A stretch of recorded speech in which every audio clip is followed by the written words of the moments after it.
Die Pandemie hatte zweifelsohne eine große Auswirkung auf unseren Spieltrieb. Schon im letzten März, April 2020 hat man mitbekommen, dass einige Games-Firmen, so entsetzt man doch war über den pandemischen Verlauf, doch auch die Hände gerieben haben. In Anbetracht der sprudelnden Einnahmen, allein durch gerade In-App-Käufe in Smartphone-Spielen, ist da extrem viel passiert.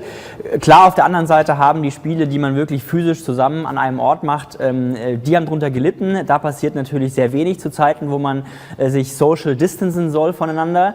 Insgesamt ist der Games-Markt aber weiterhin am Wachsen und wir wollen uns heute damit beschäftigen, ob Firmen da auch eine Möglichkeit haben, mitzuspielen und was man lernen kann von der Games-Industrie. Dafür haben wir uns einen Experten eingeladen, und zwar Oliver Hoffmann. Oliver hat Germanistik, Politik, Wissenschaften und Medienwissenschaften studiert und arbeitet seit über 40 Jahren mit und an Texten. Er war als Experience Designer für Live-Rollenspiele und Alternate Reality Games seit Ende der 1990er Jahre bereits verantwortlich und lehrt Storytelling, Leadership und Teambuilding an deutschen Hochschulen. Schön, dass du da bist. Wir freuen uns auf dich, deine Session und deinen Gast. Viel Spaß mit der Game Session und mit Oliver. Dankeschön. Yeah, so guest is a good point. We're going to hold this session in English because we're going to look at a playful future. That is our topic on immersive game and immersive entertainment's road into the future. And I'm not going to do this on my own because we're going to look at this from two sides of the ocean, basically. And I have invited a wonderful guest for tonight, and I'd like to welcome Tommy Hunton from Los Angeles. Welcome, Tommy. I hope everybody can see Tommy. And yeah, Tommy, I'd like to pass the word to you because I don't want to sing your praise. Introduce yourself and maybe tell people how we met. Yes, so I give a little bit of background about myself. Let's jump to me. So I'm an experienced designer, which is how Oliver and I met. I was working on an ARG, an alternate reality experience that I had created with some friends who were kind of depressed during COVID, that we couldn't really create anything that we were used to, that was more traditional in terms of entertainment. And so we created an online game and we're expecting not very much engagement. It was just a fun experiment we were doing for free. And we were surprised to see people from all over the world playing, and Oliver was a player. So it was incredibly fortunate to meet someone across the globe. And we started talking, and when Thomas invited me to talk at Immersive X about the future of immersive gaming, I decided to ask Tommy to take a look into the crystal ball with me. And we actually asked the audience some questions beforehand. And some of you talked to us about your ideas about a meaningful experience, about things that you would like to see. And Tommy, maybe you'd sum this up for us. Yeah, so we asked three questions. What's a meaningful or special experience you've had with a piece of content? Is there something you've wanted to see in interactive or immersive entertainment that you've never gotten? And what do you hope for the future of immersive or interactive entertainment? So I picked some answers that I thought were really special. We had some amazing answers. First off, we had someone who mentioned that they had seen Carne Arena, which is a piece by Inarritu, an incredible Academy Award-winning director. That was a VR piece that incorporated physical location as well, and it was just a beautiful and heartbreaking installation that took people to the Mexican-American border to deal with the immigration crisis. Haunting piece of art, beautiful piece of content. We also had the question of what's something you've wanted to see in interactive that you've never gotten. Someone shared a beautiful point about how they had gotten a personalized book as a child, where it had been printed through a company and given the protagonist their name. And even though they obviously enjoy interactive, like Bandersnatch or things like Black Mirror, which let you sort of choose your own adventure via Netflix, the aha moment that basically makes someone a hero of their own story. There's something very special that people are sort of looking for, that aha, that realization. And I thought that was really, really nice piece. The idea that, again, when you're a child and you have that moment of you can be the hero of your own story, people are constantly seeking that even as adults. And then the future? What do you hope for? That it's humane and not controlled by companies like Facebook. I completely agree with that. Their idea of going into the metaverse and trying to sort of control that feels like something you'd start seeing in fiction books like Ready Player One, but we're getting to that point where the foundation for that is being laid now, and I agree with whoever said that. And then lastly, that interactive, personalized content that makes yourself a hero of a story, like the famous movie The Game. That movie is very influential for a lot of creators because it set up the idea of how immersive content can be personalized and interactive. Leads us to one of the main questions we discussed when we prepared this panel, and that's why play is actually important for people at all. What makes play so important for humans? Yes, that is a huge question. Why is play important? And I was curious if any had, Oliver, what are your thoughts? I know we can get into it. I have my theories and research, but I'm curious if anyone there has any thoughts.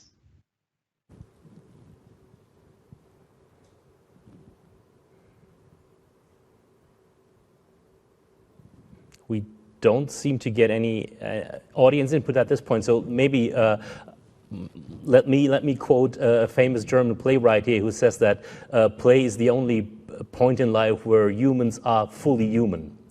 And I think that's kind of true, because it kind of lets us throw off the chains that our day-to-day world puts around us and makes us act fully human. Exactly. The idea of being able to play, I've always been fascinated by how play happens, both watching children and watching animals. I have cats, and seeing how animals play, it is a very simple understanding of why it connects to humans. Yes, it is entertainment.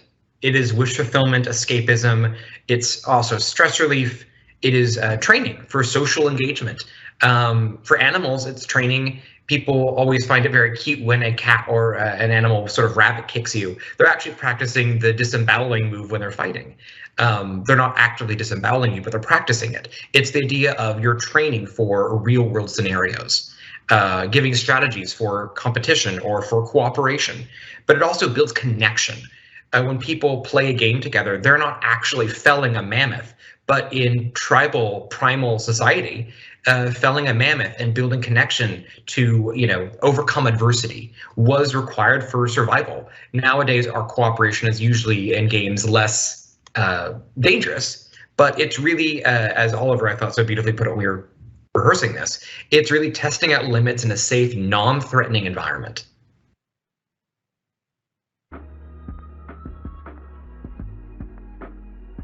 And so talking about why playfulness and immersion sort of go hand in hand, the idea of being able to play passively is very real. People can get very caught up in a video game or an experience where you are not necessarily having full agency over your experience. But same thing with a play, a piece of content. Media in general can be very inspiring. But there's a level of simulation that happens when you immerse an audience member in a story they can impact. Suddenly that playfulness, the simulation we talked about, it becomes a lot more real. And that is why I think immersive interactive is such a powerful form of entertainment, and why I want to talk about it today. Going into the ingredients that got us to where we are today. These are very rough numbers, but gives you a sort of sense. And obviously there are dates that maybe experiences came early, but these are really about dates and the era when things sort of became, reached a tipping point in culture where it was not just an experiment, but something that was becoming real. Obviously the first modern theme parks did exist prior, but the 50s Disney really heralded the modern theme park in terms of themed entertainment, themed lands, characters, and really trying to build immersion. The haunt industry learned a lot from themed entertainment and really exploded in the 60s and 70s, especially in the US. Video games also were not far behind. Tabletop and role-playing games like Dungeons and Dragons and other board games went from being sort of childlike games to being more immersive and letting people have a hand in storytelling. And again, as a direct result, you have LARPing taking that to a whole other level, spreading not only across the US, but also across Europe, especially in the Nordic regions.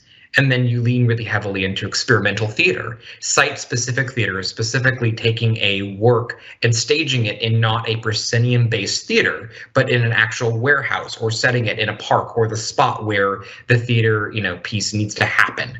Then ARGs begin to emerge about 20 years later, and that really exploded because of the advent of technology and the internet. ARGs first really a hallmark of promotional for film and TV, but then independent creators. And then the next really big one was escape rooms. Escape rooms were really prevalent because they were permanent brick and mortar establishments that prior to this really didn't have a foothold, because most of these things were pop-ups. They were, either organized by friends, or if done professionally, they were not permanent, say for theme parks. There were no year-round haunts. Escape rooms sort of changed that by creating an immersive landscape that was always there and made it very accessible. And then you see the advent of companies like Secret Cinema, which, spread across Europe and the States, really trying to take immersive with popular culture. Then at-home VR, again, technology boosting the ability for immersive to become, take you to home. And then Sleep No More, one of the biggest sort of hallmarks in the immersive landscape, again, becoming a permanent fixture in New York. And then lastly, sort of the advent of location-based VR, companies like The Void or Dreamscape Immersive, or even like the Inaratu piece I mentioned earlier that someone said really inspired them. Again, sort of this landscape is sort of how we've gotten to this place. If you see, technology was a big push, as well as sort of business and how economics allow for permanent things to get a foothold. And it really lets people, not just sort of the early adopters or the people that are excited to explore, but really allowing people, the average consumer, the average person, to discover this stuff and letting it spread even more. So that gets us to where we were. Globally, immersive entertainment was growing. Every major city in the world was experiencing some level of getting escape rooms, getting immersive activations, really spreading globally with works of all shapes and sizes. You have obviously site-specific and pop-up work, anything from independent creators to companies doing activations to promote film or TV or any kind of project. And then you have the permanent brick and mortar establishments where escape rooms really were becoming spread anywhere around the world. Escape rooms are becoming a global phenomenon. Companies were really investing in interactive, everything from marketing activations to just experiments to see what kind of theater and experiments they could create. And the idea of malls and retail spaces investing in immersive. Retail as a sector was not doing well. The advent of the internet and shopping online made retail and sort of core business districts start to really die off. So immersive, if you invest in a location-based VR or an escape room that you can't do online, that you have to do in the store or in the mall, you have a reason to go there and then you'll hang out afterwards. And it really is about the idea of immersive becoming an anchor for an ecosystem, allowing for small creators, similar to the film industry or video game industry, where a small creator has the tools to be able to create a small experience. And then that will let them cut their teeth, so to speak, and build something much bigger. So as you see, people were very excited and hopeful for the immersive industry to grow by leaps and bounds. And then COVID strikes. Virtually every physical experience across the globe had to close, or shows were canceled. And creators either had to deal with they were closing and losing their livelihood. Brick and mortar businesses, which there were many, had to rapidly iterate to survive. A number of them didn't. But those that did had to figure out, how do we take this and survive in this sort of rapidly changing situation? Suddenly, the idea of remote experiences became the norm. Remote experiences did exist, but they were in the minority. There were a few creators playing around with being in small towns across the world. There was an experience in Greece I was able to do prior to COVID, but it's small creators who are doing this to experiment. But once COVID hit, these small experiments exploded. We're everywhere from escape room companies to theater companies to full-fledged large-scale theater companies. We're now investing in doing things purely online. Zoom and other online methods of communication had become new tools that, again, it wasn't even like the tool was built for this purpose. It's like taking a hammer and using it as a completely different, as a cooking implement. Zoom was meant for communication, for meetings, not for theater, not for storytelling. And suddenly you see this rapid growth and glut of new experiences coming out of this situation. So I want to talk to you about some of the situations and experiences that I got to see firsthand that I felt were especially innovative. We'll do sort of a brief overview, and there will be spoilers for these experiences, many of which are not running anymore. But if you want to cover your ears, you're welcome to. But I will be giving sort of the broad strokes and sort of the takeaways. And if anyone has any questions or concerns, Oliver, if you have anything that you want to say, please feel free to shut me up, and I'm happy to talk about any of these at length. The Telelibrary was Philadelphia-based by a creator named Yannick Trapman-O'Brien, who an immersive creator, improv performer, and he created an experience that was free, donation-based, where you could do it and then choose on it afterwards. And you would just spend that for a time slot for 50 minutes, and it was a phone call. And it was for one person, or two, I guess, if you did it over speakerphone, but it was a phone tree.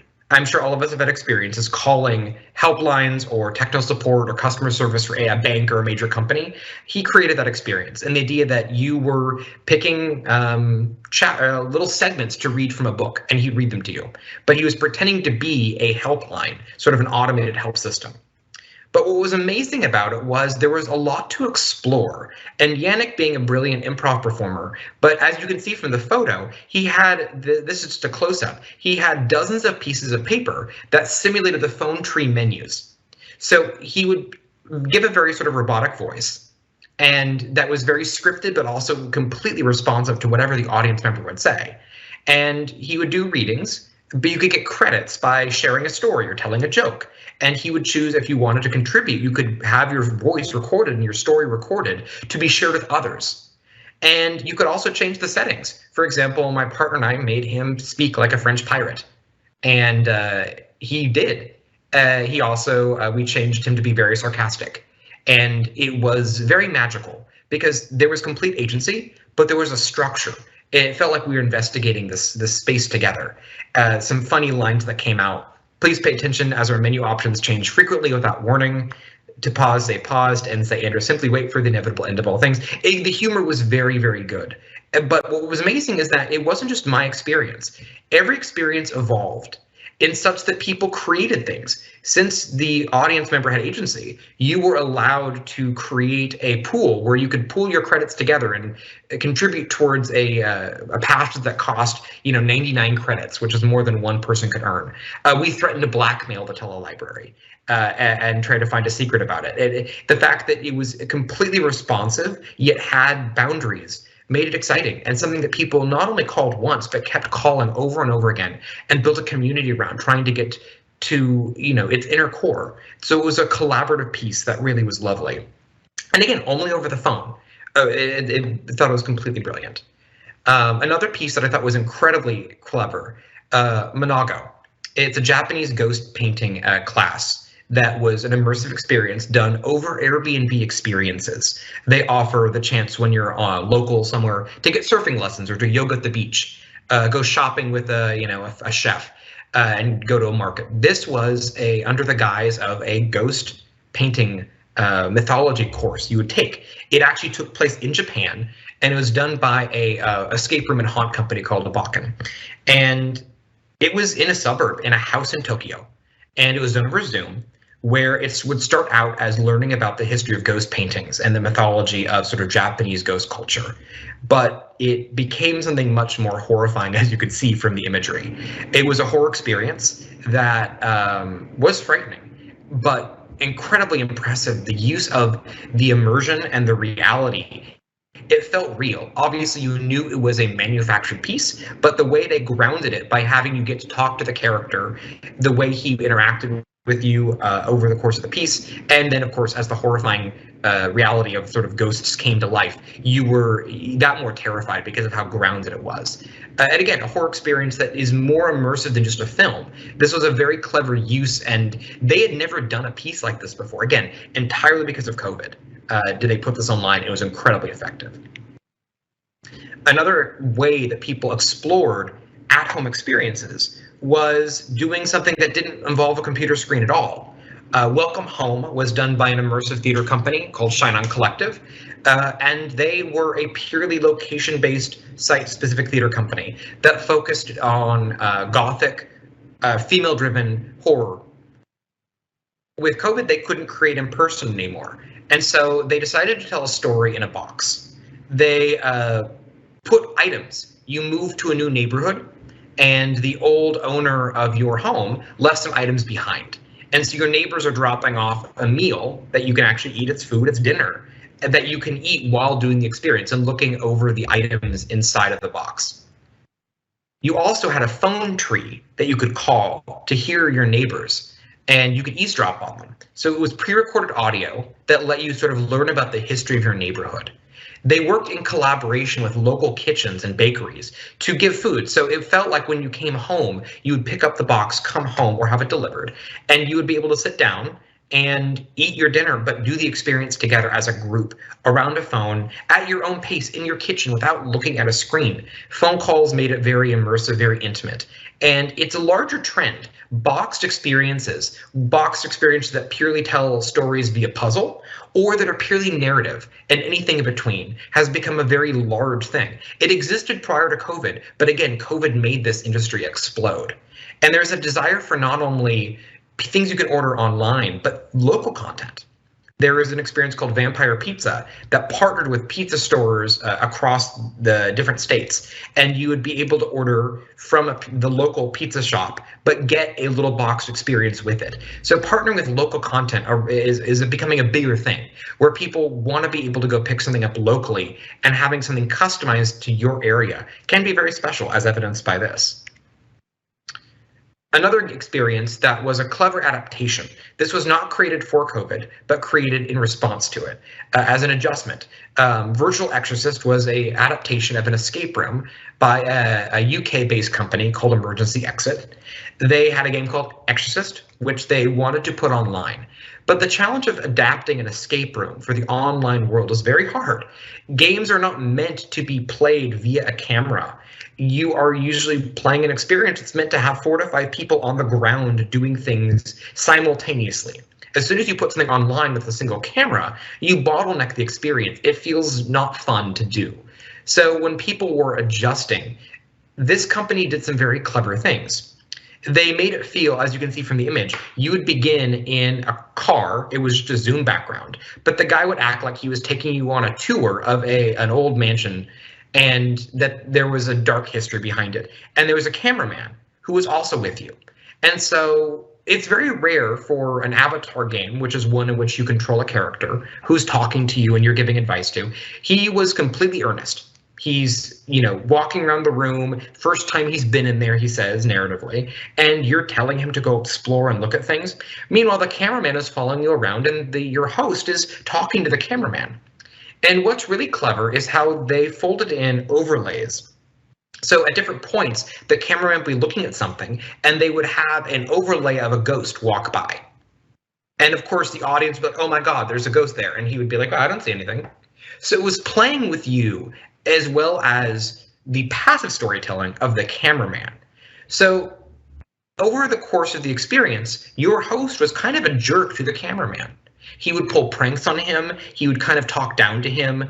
And at first you're kind of uncertain because you know this guy is performing, but you think he might be just a jerk. Near the end of the experience, he pulls a prank. You find a hidden area that's dark and creepy, and the host shuts the camera in the cubby. The cameraman gets stuck and freaks out. And finally he gets out, and the host is kind of like, aha, I pulled a prank on you. At the end of the experience, you finally do perform the creepy exorcism, and it unlocks some evil stuff happening in this house, at which point you need to get out of there. Well, the cameraman runs, and you see the cameraman shut the door and trap the host in the house, leaving him there. It's brilliant because the use of the cameraman as a character that you empathize with is really clever and something that you rarely see done. Now, this room existed physically. You could go play it in the UK, but it would have been a very average room. The way they added the narrative on top of it with the performer and the cameraman as a character, a silent protagonist who you empathize with without even realizing it at first, was absolutely so clever. I'd never seen anything like it. So they made an average game become rather transcendent because of the overlays. Again, something they would have only done because of COVID. And then you have a game created specifically for COVID, a game that you could never play in person. a company out of San Jose, California, created a game called Pursuit of the Assassin Artist. It was an online game done over Zoom. And like the other game we just talked about, it had an avatar. This one was a secret agent that you were controlling, and you as an audience would discuss, and he had an earpiece and you would tell him what to do. And what's clever is that you're looking for an assassin who is an artist, hence the title, and you need to stop her. So at first you're standing at this image at the bottom left, you're standing outside her apartment. And you're told to sneak into the apartment. So you can choose to knock on the door, and she opens the door and asks what you want. Or you can try to sneak in the window. When my group played, we said, okay, open the window. At which point he was electrocuted and died. We were 30 seconds in the game. And we're looking at each other going, oh, we didn't know that could happen. And then a moment later, after the blackout, he is at the same view. Hey guys, okay, I'm your secret agent, let's get inside. And you realize he reset. It's a time loop game. He doesn't know he's died. You can reset things by your character dying. That is a really clever video game mechanic. You could never play that kind of experience in person. They utilize that mechanic in the most brilliant way. And it's so clever. It's a dimension that you would never be able to do in person. But video games have been doing it for years. But doing it live, logistically, is very hard, but incredibly clever over Zoom. It leaned into the format and evolved in such a clever way. And what I love about these experiences, and Miss Jezebel, an experience that some of you have gotten to play because of the Immersive X, it does something very similar, where Jezebel existed in person, but as an adaptation for COVID, added a lot of cool mechanics and things you could only do online. What I love about these experiences, when it leans back to some of the comments people said, is in these stories, even though there is an avatar you're controlling, you are the hero. You choose what happens, and the avatar will do what you say. There is no wrong way to play. You can be a troll. You can tell them to do silly things. You can tell them to go up to the assassin and say, hello, I'm here to kill you. And you will die and reset. There's no wrong way to play. And that level of play to me is absolutely just, again, leaning into what makes immersive so compelling. It is that concept of you being a hero and there being something for everyone. Whether you take it seriously, whether you're a troll, or just experimenting and seeing what boundaries exist in the world. And you know it's not for keeps. You know it's being playful. There's no risk involved, which again is something that people sort of crave. Tommy, speaking of, and lastly, speaking of leaning into the system, you kind of did the same for ARGs when you created Arcana. Maybe you want to summarize that too, because we have 17 minutes to the wrap up, and then we'll meet with the people in the VR. So I'll just let you know not to get lost into too many of the details of the examples you give. Maybe excellent. You want to talk. Maybe you want to talk about the changes on ARGs that you did with Arcana. Yes, Arcana is our last one, example-wise, and this is the one that I met Oliver through. We wanted to, and so by we, it's a creator collective called AOTW, which is a group of 7 of us who had worked on a previous in-person experience, and we decided to make an online-only ARG, an alternate reality game, mainly through Instagram. And ARGs typically are known as being mysterious. They feel very real. Even though they're not, no one acknowledges it's fake. There's sort of a group covenant that you're playing and you can't separate reality from game, and obviously players can. But with us, we really wanted to focus on safety. We were in the era of COVID. ARGs often have in-world components where you need to go to a park or a business. We were in the middle of a lockdown in the States and didn't want people to think they had to go somewhere and put themselves at risk. So we rejected this is not a game, which is, again, people don't acknowledge it's real. We acknowledge this is a game, period. We labeled clear rules. We labeled all of the content that was in-game. We made a very clear set of rules from the beginning. We had a website that you would go through first to make sure that you understood the rules, which were you never have to go outside or put anyone at risk. We would label all active accounts, clear expectations of what players were supposed to do. And the biggest thing for us was having clear recaps, accessibility. Most experiences traffic in the obscurity, the hidden nature of it. By us making it clear we're only operating on certain days of the week, and it was easy for anyone to get hints or join in, and labeling which characters were clearly part of the game, it made it very easy for people to stay. And some creators were giving us a little bit of flack, saying, well, people are going to get spoiled. They're going to feel like they're not immersed in it. But children are immersed in bed being told once upon a time. Setting boundaries was more of an exception, but to us it made us more powerful because we could play within those boundaries. You knew which accounts were characters, you knew which websites were characters. And so it was really being able to label the stuff in a way that I thought accessibility and ARGs had not really gone together before. But it worked out incredibly well. And it's a lesson that I've taken personally, and I've advocated other creators do the same. In an area now with QAnon and other crazy conspiracy theories involving the inability to tell reality and fiction apart, we did not want to participate and create a risk of people getting lost down rabbit holes. So instead of labeling and making clear boundaries, we felt we could have fun in our world and people could still play in it. So the larger lessons of 2020. There were hundreds and hundreds of experiences across the globe that had to go remote. Some innovated, as you saw, out of necessity, and many stepped outside of their comfort zones, creating new types of experiences, embracing new players. A lot of these things had never had players across the globe. The fact that a small company in the middle of nowhere in the UK had global audiences discovering it. You also have natural limitations of time zones. Getting to do Arcana and having Oliver and another player from Belarus be able to join was incredible. We had players from Australia. Obviously, there are time zone limitations where not everyone around the world can participate at the same time, but it's still very special to be able to do experiences in Japan, do experiences in South Africa and Brazil, and go and travel in a very simple way over Zoom. Whoever thought that would have connected us? And allow new types of storytelling and formats, leaning into other formats like video games, site-specific theater, phone calls, and audio storytelling, all becoming part of this. Also, accessibility. That's a big, big push of who can see your piece. Now anyone can, as long as they have a computer and the internet. And adaptability. A lot of companies had to adapt. Shine On Collective, the one that did the box experience, they've now done 5 boxes out of commission because they're now experts. That's something they'd never done prior to COVID. So these are tools that these companies now have in their toolbox to be able to either do another boxed or remote experience or fold that into their old sort of experiences with a little bit of new mixed in.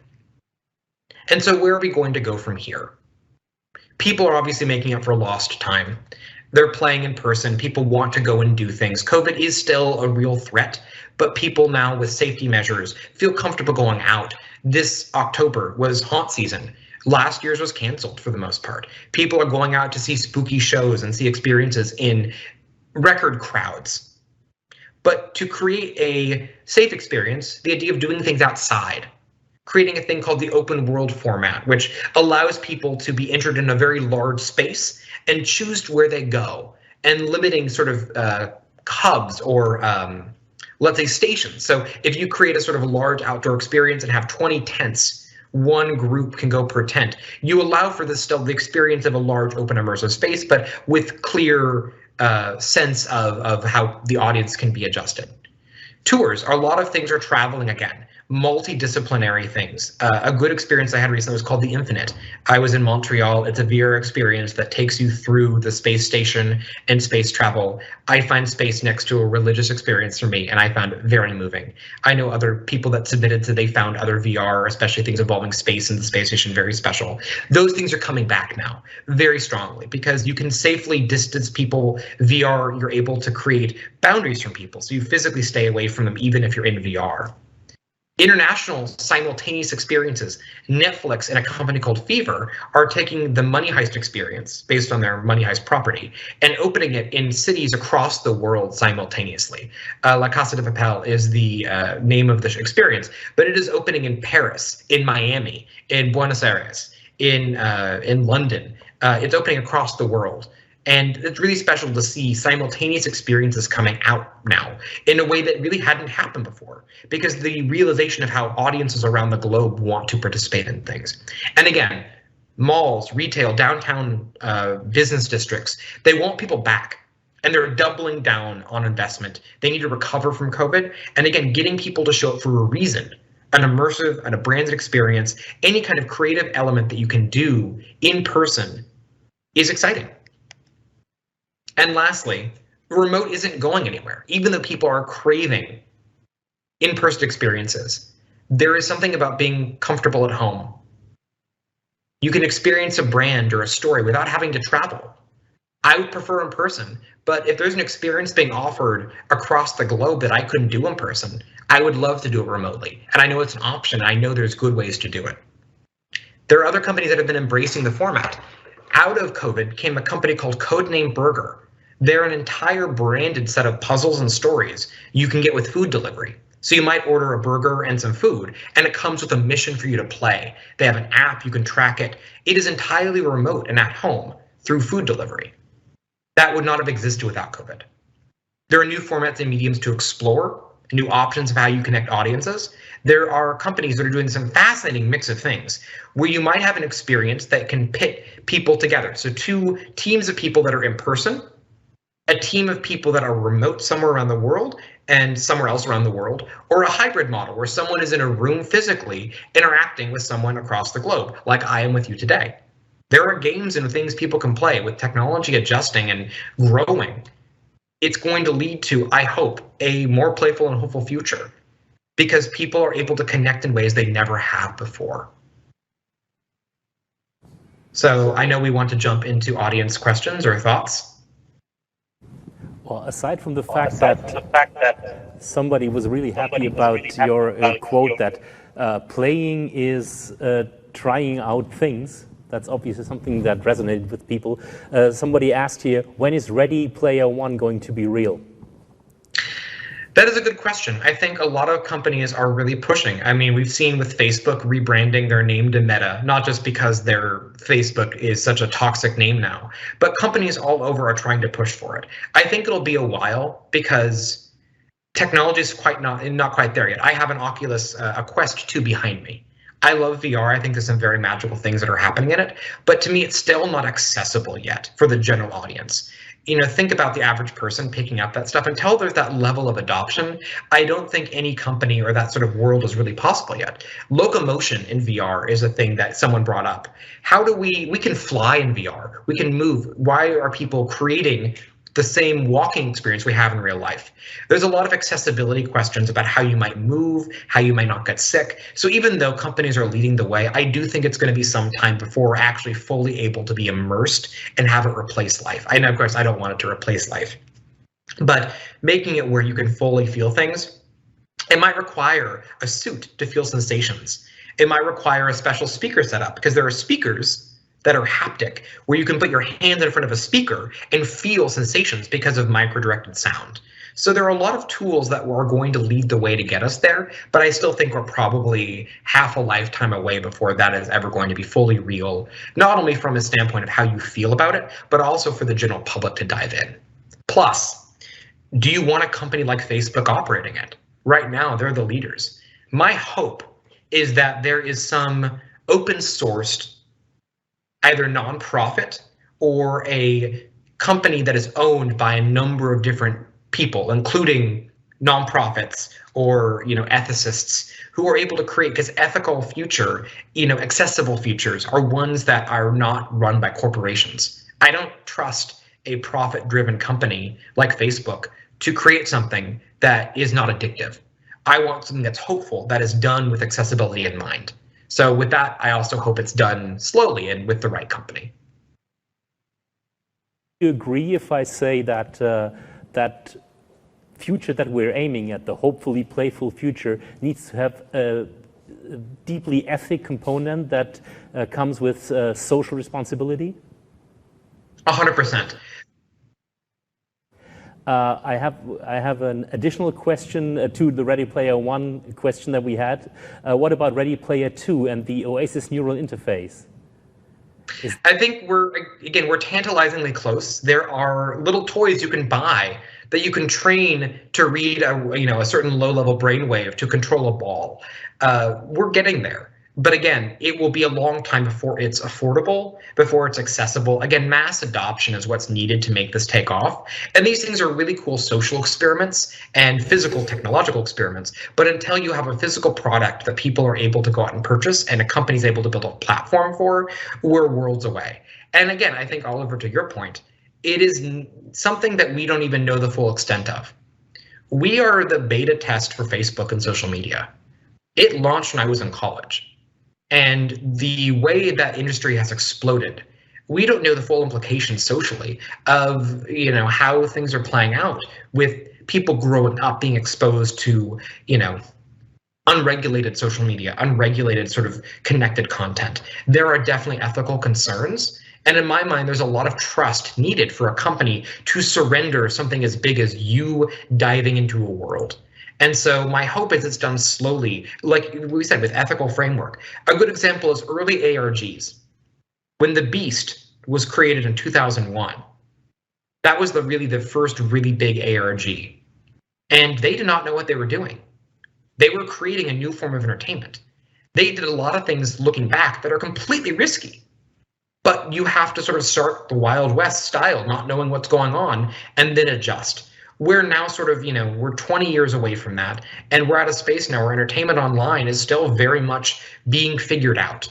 I think to really nail down that future, it needs to be thought of in a way that is accessible, it is considerate, it doesn't,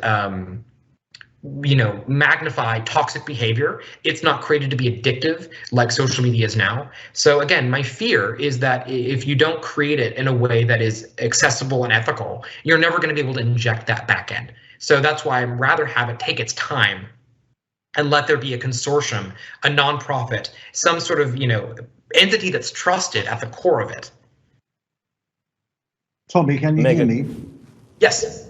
You can. Okay. I remember a story of Paul McCartney going on tour with Wings and him going to a small village and doing a concert with only 6 people in the audience. And I think your talk today is a little bit like that. It's something incredibly valuable, what you two are talking about. And I feel very privileged to be one of the few guests here as well. So I think you have quality of appreciation, if not quantity. I just wanted to thank you guys. No, I appreciate you saying that. And I hope we were inspiring and, you learned something. And again, set the foundation for expectations of what you can hope for. Yeah, wonderful. Thank you very much. Thank you. So I guess we'll wrap it up here. And Tommy, I don't know if you have a time, but we will wrap it up in our VR AltSpace environment. I don't know if you were planning to come. I'm happy to.